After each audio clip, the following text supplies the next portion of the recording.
Melton Mowbray. How are we all doing on this very, very cold Wednesday that we've got going outside? I'm here with Rebecca from Edward Hands and Lewis Solicitor, who have recently opened up their branch here in the lovely town of Melton Mowbray. So, as I said yesterday when I put the post out, we're just going to talk about the firm, what you guys get up to, why you guys chose Melton, and then if you guys have got any questions at the end, feel free to put them in the comments and I will ask at the end of the stream. So without further ado, this is where I get out my notepad. So talk us through how we've got to this point. So talk us through like how you guys got started up to begin with. Okay, so Edward Hands and Lewis is a firm that's been established for, well, hundreds of years. Obviously, we've just come in the back end of that. But we're predominantly an East Midlands firm, so we've got offices in Derby, Nottingham, Market Harborough, Syston, and just recently in Melton Mowbray. We've been here since November. Okay. But as a firm, we look after all areas of law, from family matters such as divorces, property matters, so what we call conveyancing. Yeah. We also look at litigation, drafting wills, probate, and pretty much everything you'd expect from a high street law firm, I suppose.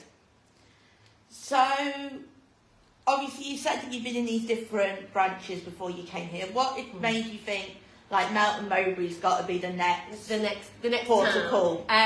Well, we've always liked being established within more of a town location as opposed to a city location, because we feel like we can become more of the community when we're in a town, because cities are quite vast and big, and usually we find in towns the people that are working in the towns live in the towns, you know, so you build up that rapport with the community.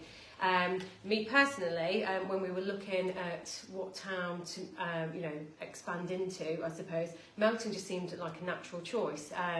I currently work and run in the Syston office. Okay. So literally down the road, especially with the new road now, and I live between both of the offices. I went to school in Melton, so I've always, been a regular visitor to Melton. So I went to school when it was King Edward's. Oh wow, proper throwback then. Yeah. Oh, don't you make me feel really. I come to Melton regularly for my orthodontist appointment, so there's quite a lot of personal ties here anyway. But yeah, it's just really easy to access, and naturally clients have come to us from Melton to the Syston office because we are so close, and we thought, why not service the people of Melton in Melton? Yeah, because it is a direct bus at the moment to Syston as it is East Gosford. So it is really good that it's one that, as much as our public transport is a lot to be desired, having that direct thing previously and now having that on the doorstep, I imagine, has been really helpful for your clients. Really helpful, and the buses come really regularly, don't they? Between, like Syston. Touch wood. Yeah, touch wood. Touch wood. But yeah, so it makes it, quite easy for clients to get here, staff members to get here. If we had to cover one office to the other, if a certain employee doesn't drive, for example, we can always put on either there's the train line from Syston to Melton, as well as the buses that we can get on. Yeah. So yeah. So you spoke a little bit about litigation and conveyancing when you spoke about what the firm did. Yeah. Now, when I did a little bit of research about you guys, because obviously when I do my Q&As, I do research. Yes. I saw the word conveyancing and went, what's that? And then you just mentioned litigation, and I've just gone, what's that? What's that? So could you possibly explain how those kind of tie in? Yeah, so I'm a property solicitor, but whenever people are moving house, buying or selling, we use the term conveyancing. Okay. And that is the process to get someone from putting the offer in to getting the keys and then getting it registered in their name at the land registry. So it's more of a term that's thrown around for basically buying and selling a house. So it sounds as actually, from the way you're saying it, that there's a lot more complexity than just going to the estate agent saying, I want to look at that house, have the viewing put the offer in. Yeah, so that's the beginning really, you know, going out there searching, finding the house that's right for you and, you know, obviously speaking to your mortgage broker to see what's affordable. But once you've had an offer accepted, you then need to engage a property solicitor to basically do the conveyancing for you, to make the transaction legally binding and to make sure the house is registered in your name. So once you've handed over that money, making sure that, you know, like you've got the deeds to that property. And as property solicitors, what we do is we check the deeds to the property, make sure that everything's okay so that there's no problems with you living there. If you've got intentions to, you know, I don't know, do extensions or anything like that, we check that, you know, the deeds will allow you to do that. And we double check really that the house is what we call, you know, like a good and marketable title, so that if you wanted to resell it, you wouldn't have any problem selling it. Oh, okay. Because some people, for example, might buy it based on their viewings, but there could be lots of things in the deeds that, you know, prevent them from doing certain things, or you might need what we call covenant consent to carry out any works. And if you don't, you know, adhere to those covenants, you could find yourself in deep water when looking to sell, and it could be more expensive to sell, or you could reduce the value of your house without realising.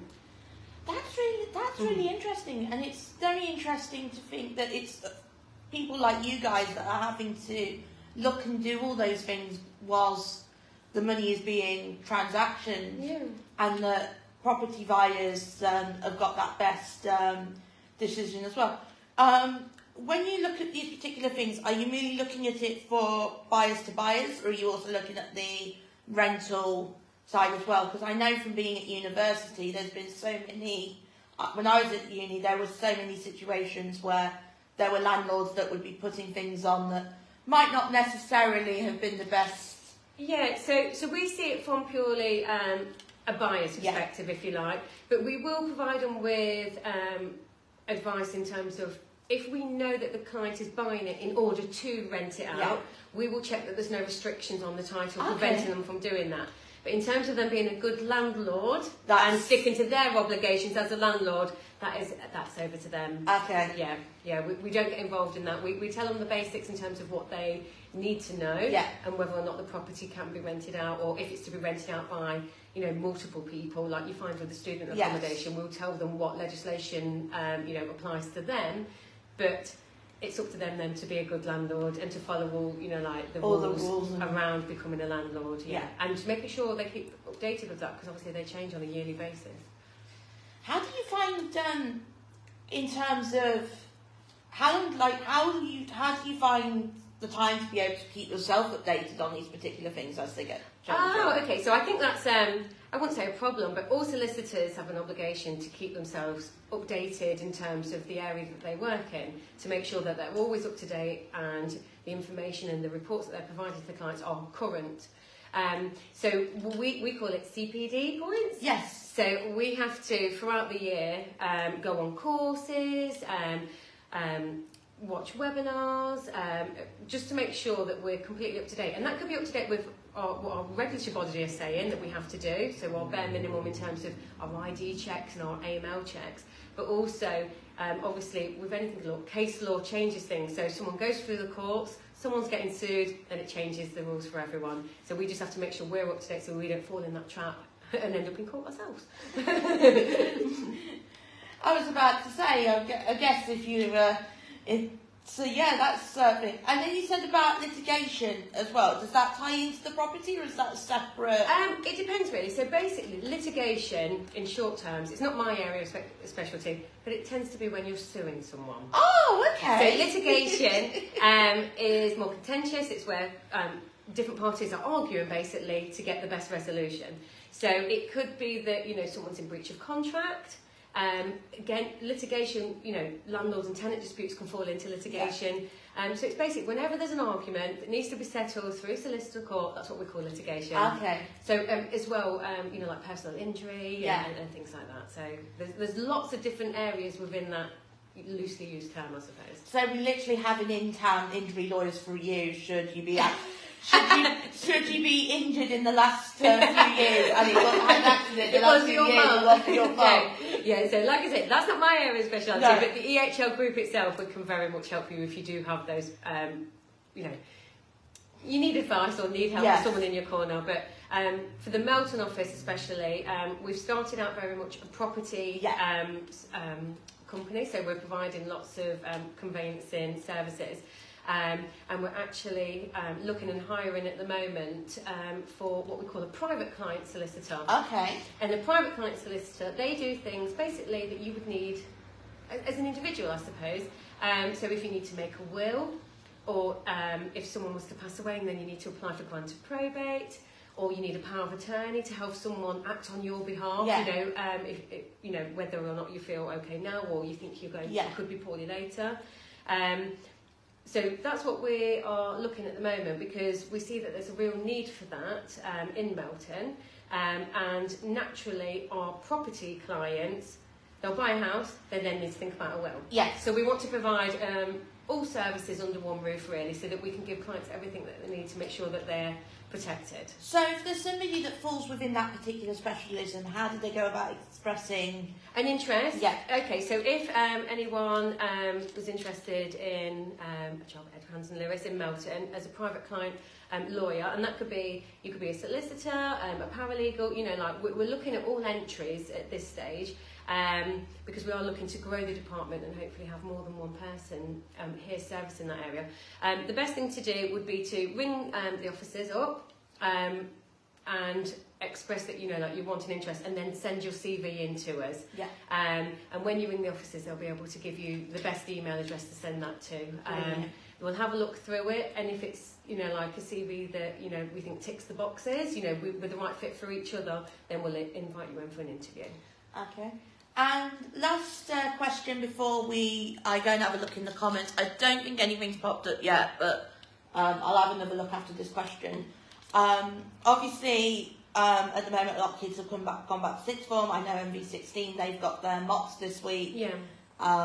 And then you've obviously got the colleges in the area and the universities.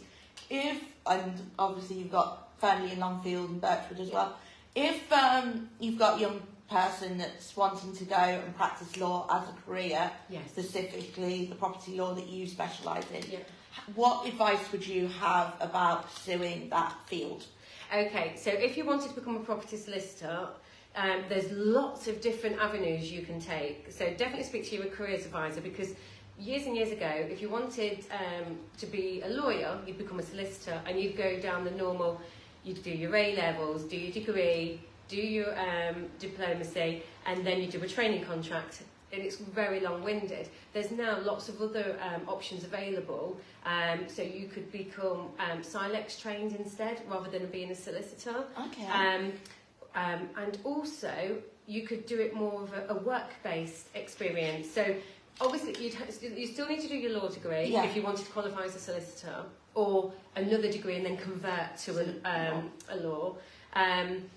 But a lot of people now, you know, because things are so expensive, people need to get out there and work, don't they, whilst training. You can apply and become a paralegal. Okay. Do your training at home, and then once you've done however many years, I think it's around about 2 years work experience, and your law degree, you can then do your solicitor's exams in your own time, and then you can qualify that way as well without doing a training contract. And it's so good then in that you've also, within that working, you're getting that experience whilst you're doing exactly. the And then you're checking, actually, is this what I want to do before you really commit to it, you know. Because the thing is, law degrees and degrees as a whole are so expensive now. They're so expensive. One thing I would say though, if you did do a law degree and then you decided you didn't want to become a solicitor, that degree is an amazing degree to go on to lots of jobs. It's a lovely looking degree on your CV, isn't it? I can imagine quite a few people would quite like the look of law. Yeah, so it looks like a good one. But yeah, we offer work experiences to you know, like students to come and work with us for a week to see, you know, like is this what they expected? Because I think a lot of people don't realise that certain offices can be target based. Yeah. And I think as a student you think, oh, I didn't realise we'd have targets and, you know, all these benchmarks to hit. So it's quite nice to see. But also people might think, you know, a law firm might be quite stuffy and full of, you know, like lots of people in grey suits. I'll be honest, when I was setting up the interview, I was there like, oh, am I gonna have to be all seats polluted? You know, is it going to be lots of in the suit? Am I going to have to like go semi-smart. I can't just rock up in the Q&A in a matching two-piece set and be all right. But no, but it seems like you've certainly changed my perceptions of a solicitor during this. Yeah, we Q&A. want to be approachable. At the end of the day, we work with the public, we work with clients, so we want them to feel like we're on their side. So if we can make them feel comfortable in our, you know, like the way we are and the appearance and how welcoming we are, then hopefully we'll get the most out of our client. You know, like they tell us all the information and we work well together to get them to their achieved goals.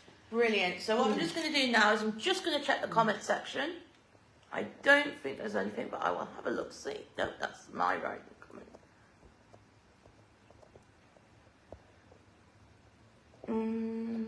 I don't think. Sorry, everyone who's seeing my fingers. Right, so I don't think there's any comments that come through now. If you guys are watching this back and you do have any questions, feel free to put them in the comments. Edward, Hanson Lewis, there we go, get your words out, Kelly, have been tagged in this live and they are watching it because I did just see them ping up. So if you've got any questions, feel free to put them in the comments for us to answer. And until next time, folks, also last thing, if you just found this interesting, feel free to follow them as well. I have put obviously the link on there. Oh no, that's somebody watching again. I wish it would. Thank you Facebook for telling me people are watching it. But yeah, so if this is really interesting, feel free to swing by these as well. Give them a follow on the socials. Yes, and they are located in terms of location. Try and find these.